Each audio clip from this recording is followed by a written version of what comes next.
Bonjour à tous, quelques mots sur Parashat Shoftim que nous lirons Bezrat Hashem ce Shabbat et également Chodesh Tov puisque nous sommes Chodesh Elul et dans un mois Bezrat Hashem nous fêterons la fête de Rosh Hashanah.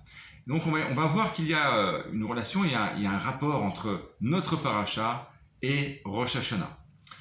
Il y a une mitzvah centrale très particulière que l'on va voir, qui est évoquée dans Parashat Shoftim. Et cette mitzvah très particulière, eh bien, c'est la nomination du roi, du Melech en Israël. Et cette mitzvah, elle est évoquée dans notre Parasha par deux psukim. Le premier pasuk qui nous dit, qui t'avoue el haaretz, etc., que lorsque tu viendras en Eretz Israël et que tu hériteras de la terre, tu t'installeras en Eretz Israël, et tu diras, Ve'amarta sima alai melech. Tu diras, je veux instaurer sur moi un roi. Le pasuk suivant nous dit, Som tasim alecha melech asher yifra Hashem lokecha bo mikireb achicha tasim alecha melech. À ce moment-là, une fois que tu as dit que tu veux un roi, eh bien, Som tasim alecha, tu accompliras cette mitzvah et tu mettras un roi sur toi, sur le peuple d'Israël. Et alors donc on est en droit de se poser la question, pourquoi cette double formulation? D'abord on doit proclamer cette volonté que l'on veut un roi, et ensuite on réalisera la mitzvah, on nommera sur nous un roi. Nachmanide, le Ramban, se pose cette question et nous dit, en fait ça ressemble un petit peu, il s'interroge également, il dit c'est un peu comme si on voudrait dire, lorsque quelqu'un veut faire la mitzvah de mettre les téphilines, ça reviendrait à dire, eh bien voilà, je dis que je veux faire la mitzvah des téphilines, et après on fait la mitzvah. Et non, on exécute directement la mitzvah, point barre. Il n'y a pas besoin de proclamer qu'on veut faire la mitzvah particulière.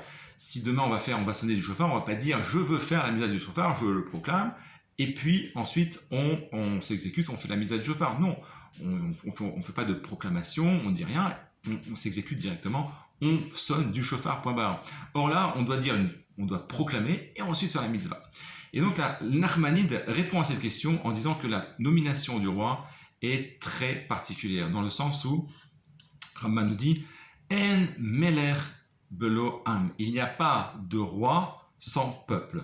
C'est-à-dire qu'un roi ne peut pas être un roi sur 10 personnes alors qu'il y a 10 millions d'habitants. Il faut qu'il y ait une volonté collective de tout un chacun, de tout le peuple juif, de vouloir instaurer sur lui, sur le peuple, de façon générale, collective, un roi en Israël. Et s'il n'y a pas cette volonté d'en bas, cette volonté de tout un chacun à l'échelle nationale, eh bien, on ne peut pas nommer un roi. Donc c'est pour ça qu'il y a cette double formulation. Et si on peut faire une corrélation, un rapprochement avec Rosh Hashanah, eh bien on sait que tout le travail de Elul, essentiellement de Rosh Hashanah, eh bien c'est de proclamer que Akadosh Baruch Hu est le roi et le maître du monde. Il dirige tout un chacun, tous les individus, tous les animaux, toutes les créatures, et essentiellement, bien entendu, le peuple d'Israël.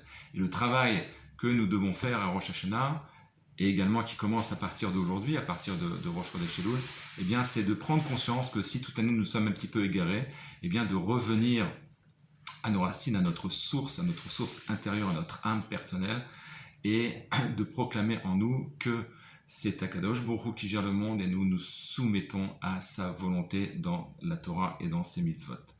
Voilà, c'était quelques mots sur la paracha. Shabbat Shalom à tous.